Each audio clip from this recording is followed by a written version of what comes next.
Okay, dear students, so we have discussed lots of concepts, right? So already we have discussed lens maker's formula and all. So now I'll start the class with solution of small problems from the exercise. That is exercise 9.7. Okay, from the exercise you can check in your textbook. So let me tell you the question. Okay, so double convex lens are to be manufactured from a glass of refractive index 1.55. Okay, they have given us 9.7 solution. Okay, so what we have given is refractive index. So I am denoting with n. Okay, refractive index we have given is what? 1.55. Okay, with the both faces of the same radii or same radius of curvature, means if this is a double convex like this, okay, but they are telling two faces like double, two faces have same radius of curvature. Okay, so we can write R1 and R2. Okay, as I already told you in previous numericals, right? R1 is positive. Say that same value means radius of curvature we say will consider R. Okay, say for first face this is plus, and if you want then you can put centimeter, and then R2 is going to be negative, so this is minus R centimeter. Okay, that's what we have given. So what is the radius of curvature required if the focal length is to be 20 centimeter? Okay, so we have to find the radius of curvature of the given double convex lens, where the radii of curvature is same for both the faces, means both the reflecting surfaces, and the data we have given is refractive index as well as the focal length,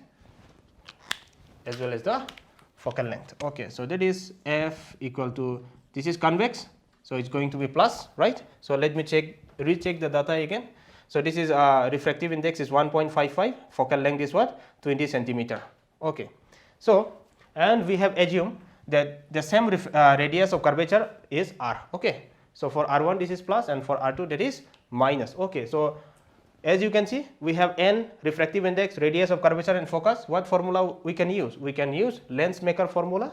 So we can write, we know that 1 by f equal to n minus 1 by R1 minus 1 by R2. This is lens maker formula.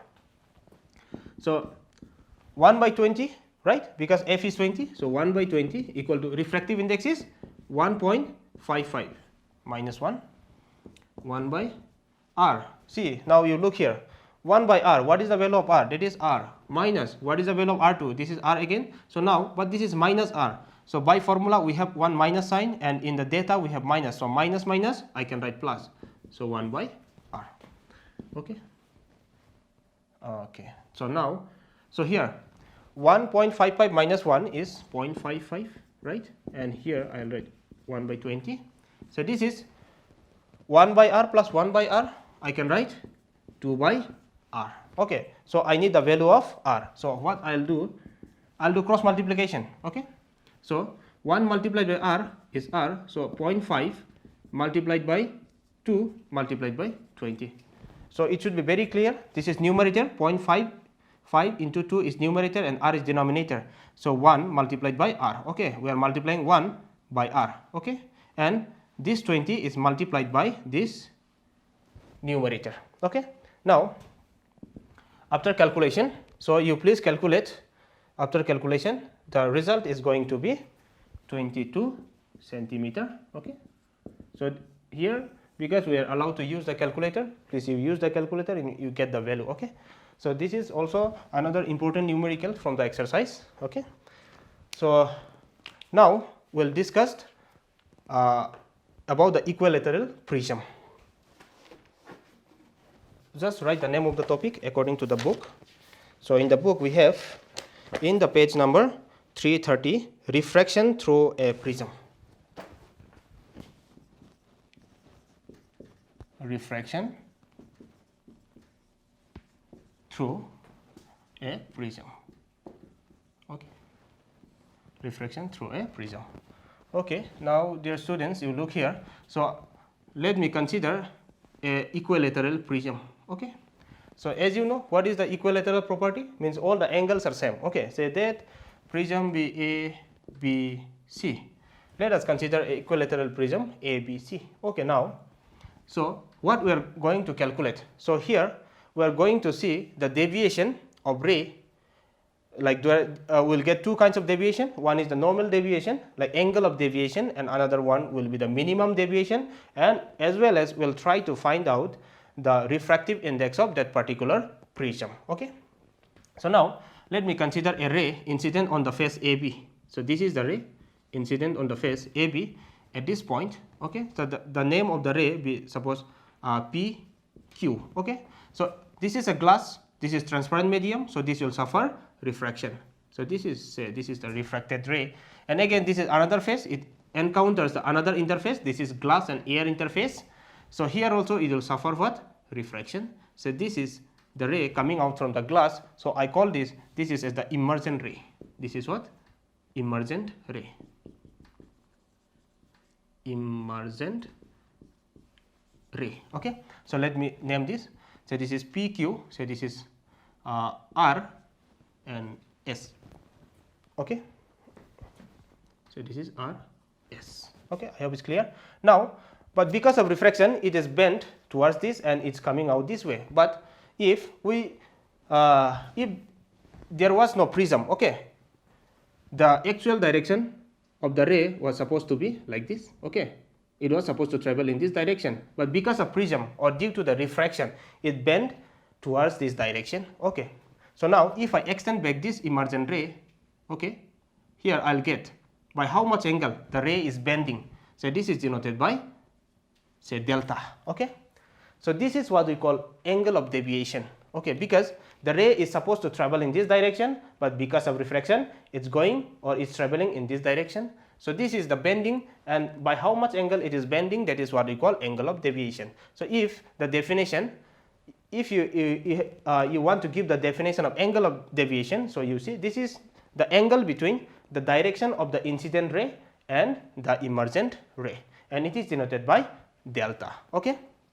Now let's try to find out the expression for delta. Okay. Now dear student, for the explanation you please go through the textbook. Okay. So in the textbook you will get, let us consider, right, equilateral prism.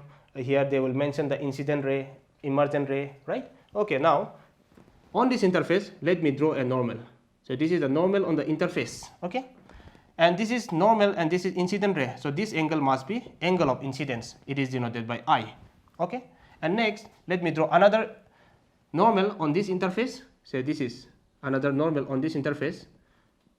So this angle is going to be, we call this, because the ray is emergent, so we call this emergent angle. Okay. So now where the two normal is intersecting, say that point be N. Okay. So now you look here. So before calculating the expression or deriving the expression, let me tell you one thing. Okay. So I just, to make it less complicated, okay, I am just drawing these two normal, and here is the point N. Okay, since this is normal, means this is perpendicular to this interface, so this angle is 90 degree, and this is, again, this angle is how much? 90 degree. Okay. So now, so from the quadrilateral A, Q, N, R. Okay. Now from quadrilateral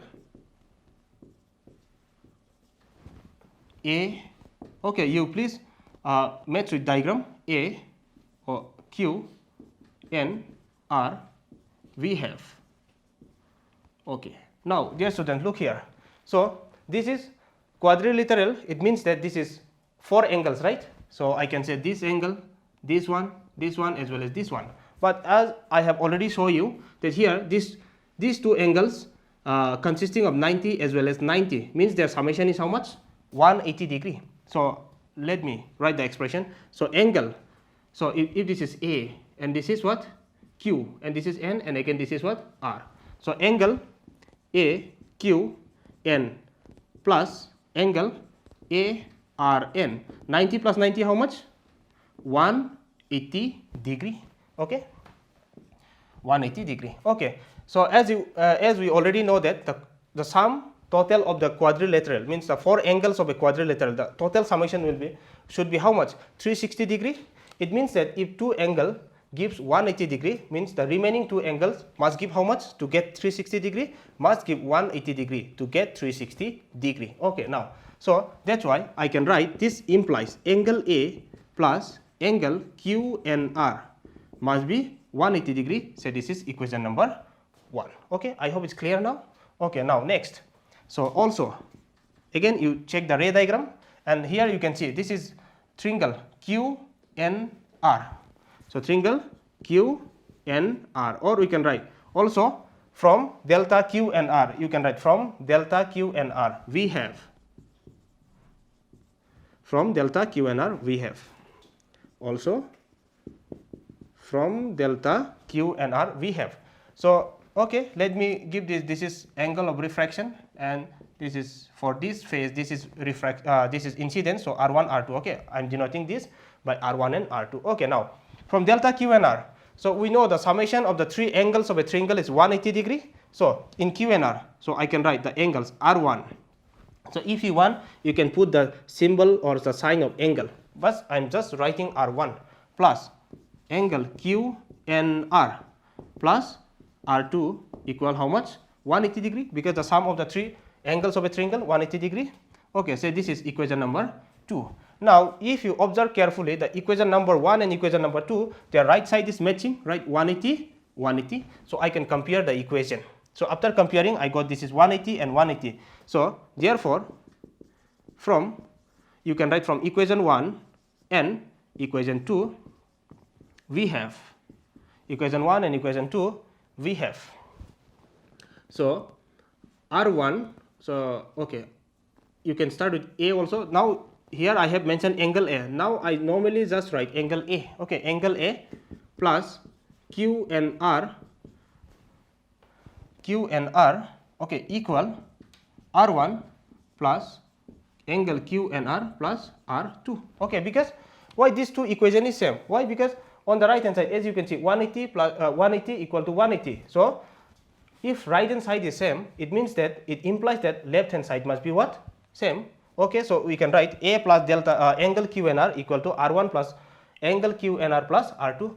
As you can see, like terms, right? We can cancel out. So from this, the equation reduced to R1 plus R2. Say this is equation number 3. Okay, this is equation number 3. Okay, now let's try to find out the deviation suffered by the ray.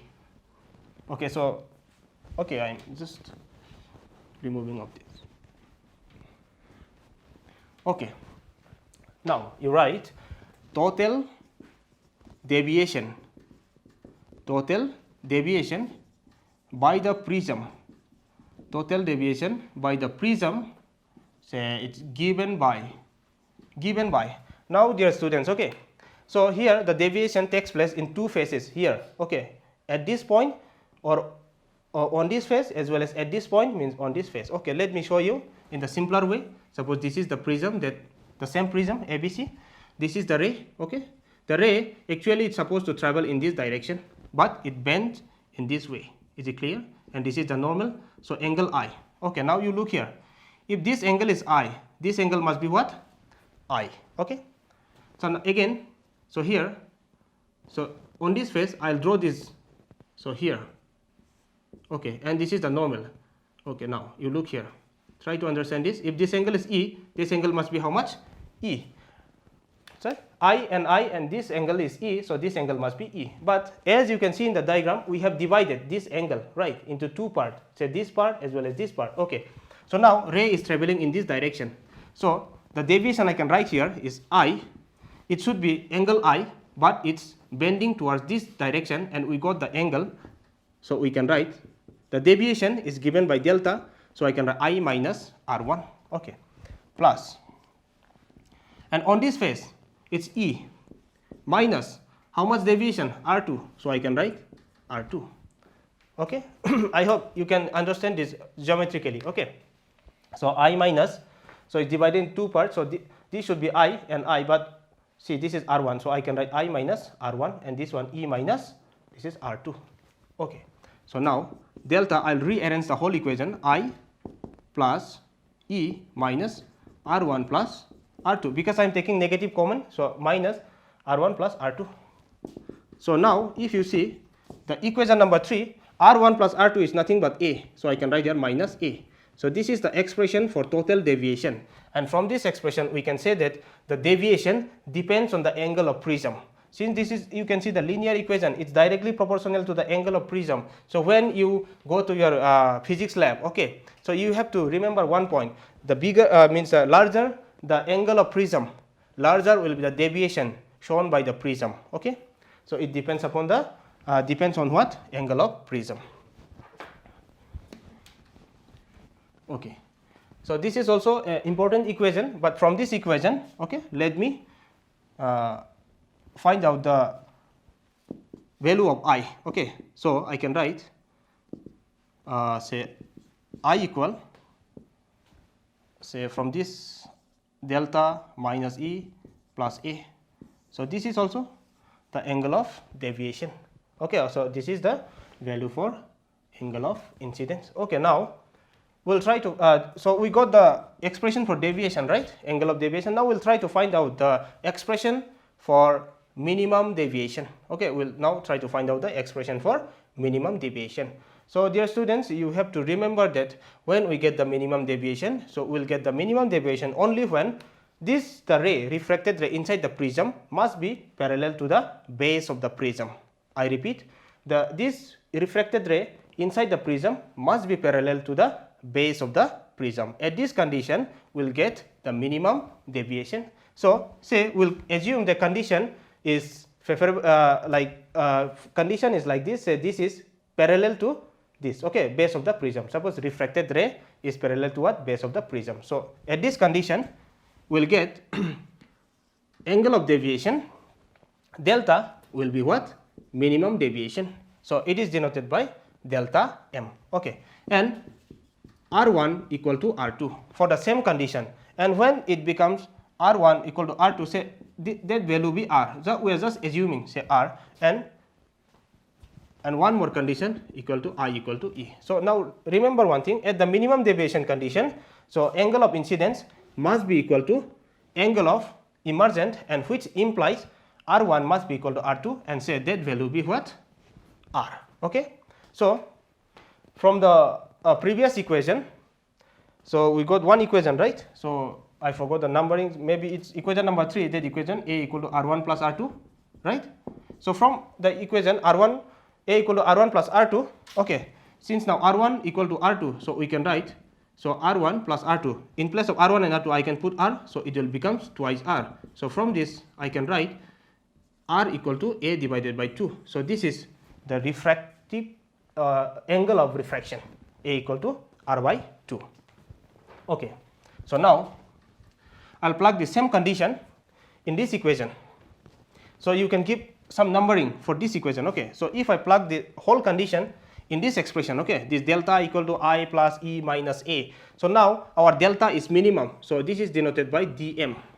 Okay, and then that is I, but as we have mentioned I equal to E, in place of E I can write I again, so minus A. So from this I can write dm equal to twice I equal to, so twice I minus A. Okay, from this I'll try to find the value of value of this I.